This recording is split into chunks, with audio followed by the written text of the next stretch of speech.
नमस्कार साथियों, आपके अपने YouTube चैनल सायर क्लासेज में आप लोगों का स्वागत है। साथियों, चैनल को लाइक, सब्सक्राइब, शेयर ज़रूर करें। साथियों, आज की हिंदी की क्लास में हम लोग संज्ञा के बारे में पढ़ेंगे और संज्ञा के कितने भेद होते हैं उसको जानेंगे। चलिए सबसे पहले समझते हैं संज्ञा किसे कहते हैं। साथियों, किसी व्यक्ति, वस्तु, स्थान, गुण, दोष, भाव के नाम को ही हम लोग क्या कहते हैं? संज्ञा कहते हैं। जैसे हमने नाम ले लिया, सुनील नाम ले लिया, सौरभ नाम ले लिया। पशु पक्षियों में जैसे हमने नाम ले लिया, आपका कौवा ले लिया, फिर बाज ले लिया, या आप भाव में कह सकते हैं हंसी हो गई, आपका रोना हो गया। तो ये सब क्या, जितने भी आप कह सकते हैं संसार में जितनी भी चीज़ें हैं सब आपकी संज्ञा है, क्योंकि सभी का कोई ना कोई नाम होता है। तो संज्ञा का कार्य क्या होता है? इन्हीं नामों का बोध करवाना। जैसे व्यक्तियों का नामों का बोध करवाना, हमारे जो जानवर हो गए उनके नामों का बोध करवाना, मटेरियल जैसे आपके हो गए, द्रव्य जो हो गए उनका बोध करवाना, फिर उनके जैसे मनुष्य या जो आपके द्रव्य हैं उनके गुणधर्मों का बोध करवाना। तो संज्ञा के यही प्रमुख कार्य होते हैं। तो चलिए हम लोग संज्ञा के भेद के बारे में जानते हैं। संज्ञा के कितने भेद होते हैं? संज्ञा के भेद,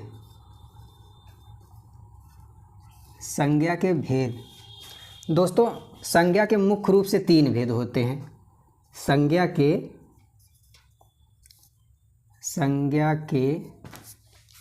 मुख्य रूप से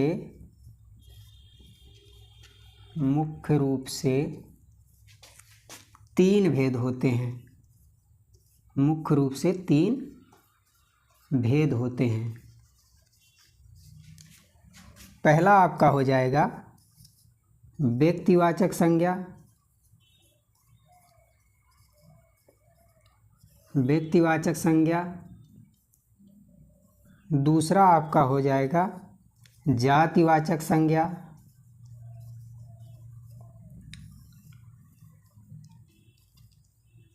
तीसरा आपका हो जाएगा भाववाचक संज्ञा। भाववाचक संज्ञा। अब देखिए, जो हमारी जातिवाचक संज्ञा है इसी के अंतर्गत हमारी 2 और संज्ञाएं आती हैं। एक हमारा होता है द्रव्यवाचक संज्ञा। द्रव्यवाचक संज्ञा। दूसरा हमारा होता है समूहवाचक संज्ञा। समूहवाचक संज्ञा। तो संज्ञा के मुख्य रूप से कितने भेद होते हैं? संज्ञा के मुख्य रूप से 3 भेद होते हैं। पहला आपका हो गया व्यक्तिवाचक संज्ञा, दूसरा हो गया जातिवाचक संज्ञा, तीसरा हमारा हो गया भाववाचक संज्ञा। और जो जातिवाचक संज्ञा होती इसी के अंतर्गत 2 हमारी और संज्ञाएं आती हैं। पहला हमारा होता है द्रव्यवाचक संज्ञा और दूसरा होता है समूहवाचक संज्ञा। चलिए सबसे पहले हम लोग समझते हैं व्यक्तिवाचक संज्ञा किसे कहते हैं। साथियों, ऐसे शब्द जो किसी विशेष व्यक्ति, वस्तु, स्थान या जानवर का बोध करवाएं, जानवर के नाम का बोध करवाएं, हमारे क्या होते हैं? व्यक्तिवाचक संज्ञा के अंतर्गत आते हैं।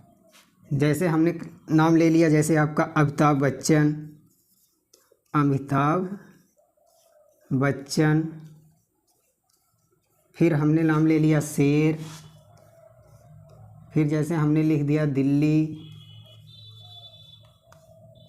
ये सब हमारे क्या हैं? ये सब हमारे क्या हैं? व्यक्तिवाचक संज्ञा। विशेष नाम, कोई ऐसा नाम हो जो विशेष नाम हो, वही हमारे क्या होते हैं? व्यक्तिवाचक संज्ञा होते हैं। चलिए अब हम लोग समझते हैं जातिवाचक संज्ञा। जातिवाचक संज्ञा किसे कहते हैं? जातिवाचक संज्ञा। ऐसे शब्द जो उसके संपूर्ण जाति का बोध करवाएं। ऐसा कोई शब्द हो जो संपूर्ण जाति का बोध करवाए, वो हमारे क्या होते हैं? जातिवाचक संज्ञा होते हैं। जैसे हमने एक शब्द लिखा मनुष्य। जैसे हमने लिख लिया मनुष्य। अब मनुष्य जो ये शब्द है, ये मनुष्य की संपूर्ण जाति का बोध करवा रहा है। ये किसी एक व्यक्ति का बोध नहीं, यह सब संपूर्ण जाति का बोध करवा रहा है। अब जैसे हम लिख दें नारी। नारी भी एक ऐसा शब्द है, ये जो क्या है? संपूर्ण नारी की जाति को बोध करवा रहा है। तो ऐसे शब्द, जैसे हमने लिख दिया युवा, ये क्या है? ये भी युवाओं की संपूर्ण जाति का बोध करवा रहा है। तो ऐसे शब्द जो संपूर्ण जाति का बोध करवाते हों, वही हमारे क्या होती हैं? जातिवाचक संज्ञा होती हैं। जैसे हम लिख दें गाय। गाय हमारी क्या है, विभिन्न प्रकार की गायें होती हैं। तो गाय शब्द जो होता है, गाय की जितनी भी जातियाँ होती उनका बोध करवाएगा। तो हमारे ये शब्द क्या होते हैं, ऐसे शब्द जो संपूर्ण जात का बोध करवाएं, वो हमारे क्या होते हैं, जातिवाचक संज्ञा के अंतर्गत आते। अब गाय में जैसे हमने लिख दिया जर्सी गाय, जब नाम आ जाएगा जर्सी गाय, अब ये क्या हो गया, स्पेशल नाम आ गया, तो ये क्या हो जाएगा, जर्सी गाय लिख दिया हमने जैसे, तो स्पेशल नाम आ गया, तो ये क्या हो जाएगा, जातिवाचक नहीं हो जाएगा, तो इस किस में चला जाएगा, व्यक्तिवाचक में। लेकिन सिर्फ यहाँ पर अगर गाय रहेगा तो क्या हो जाएगा, ये हमारी जातिवाचक संज्ञा हो जाएगी, क्योंकि गाय शब्द जो है वो गाय की संपूर्ण जात का बोध करवा रहा है। जैसे मनुष्य में हमने लिख दिया, मान लीजिए सौरभ, सौरभ, अब सौरभ क्या है, एक नाम हो गया, एक स्पेशल नाम हो गया, तो ये क्या हो जाएगी, व्यक्तिवाचक संज्ञा हो जाएगी। लेकिन यहीं पर जब हमने लिख दिया मनुष्य, तो मनुष्य क्या है हमारा, मनुष्य क्या है, मनुष्य की संपूर्ण जात का बोध करवा रहा है कि मनुष्य के अंतर्गत बहुत सारे मनुष्य की कैटेगरी हैं, तो उनके पूरी संपूर्ण जात का बोध करवा रहा है। तो आप लोग समझ गए होंगे जातिवाचक संज्ञा। अब जातिवाचक संज्ञा के अंतर्गत हमारे जो दो और संज्ञाएँ आती हैं, हम लोग उनको अब जातिवाचक के अंतर्गत जो हमारी संज्ञाएँ आती हैं, द्रव्यवाचक संज्ञा और समूहवाचक संज्ञा। तो सबसे पहले हम लोग द्रव्यवाचक संज्ञा को समझते हैं। अब देखिए द्रव्यवाचक संज्ञाएँ हमारी क्या होती हैं, किसी धातु या द्रव्य का बोध कराने वाले ऐसे नाम, किसी धातु या द्रव्य का बोध कराने वाली संज्ञा शब्दों को हम लोग क्या कहते हैं, द्रव्यवाचक संज्ञा कहते हैं। जैसे आपका हमने ले लिया सोना, फिर लिख दे पीतल, फिर आपका हो गया तेल। तो द्रव्यवाचक के अंतर्गत हमारे क्या आते हैं, तो जैसे सोना हो गया, पीतल हो गया, तेल हो गया, गेहूं हो गया, चावल हो गया, ये सब क्या हमारे द्रव्यवाचक संज्ञा के अंतर्गत आते हैं। फिर इसी में हमारा एक दूसरा क्या था, समूहवाचक संज्ञा, समूहवाचक संज्ञा, ऐसे संज्ञा शब्द जो समूह का बोध कराएं, ऐसे संज्ञा शब्द या ऐसे नाम जो समूह का बोध करवाएं, वही हमारे क्या होते हैं, समूहवाचक संज्ञा होते हैं।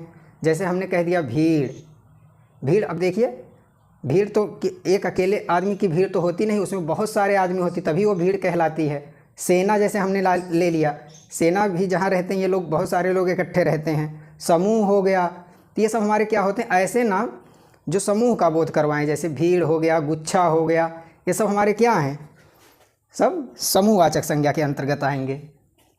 चलिए अब हम लोग भाववाचक संज्ञा को समझते हैं। भाववाचक संज्ञा किसे कहते हैं, भाववाचक संज्ञा, भाववाचक, भाववाचक संज्ञा। भाववाचक संज्ञा जिस संज्ञा शब्द से व्यक्ति या वस्तु या कोई और जैसे जानवर हो उनके गुण, दोष या भाव का पता चलता, वही हमारे क्या होते हैं, भाववाचक संज्ञा होती हैं। जैसे हम लिख दें क्रोध, ये क्या हमारा एक प्रकार का दोष है क्रोध। जैसे लिख दें अच्छाई, ये क्या है, एक प्रकार का गुण है। तो जहाँ पर गुण, दोष, शील, स्वभाव, इन सब चीज़ों के बारे में चीज़ें दी रही हो तो हमारी किसके अंतर्गत आएंगी, भाववाचक संज्ञा के अंतर्गत आएंगी। तो साथियों हम लोगों ने संज्ञा को समझ लिया। अब आगे हम लोग संज्ञा के विभिन्न प्रयोग के बारे में पढ़ेंगे, जो अगली क्लास में हम लोग पढ़ेंगे। धन्यवाद।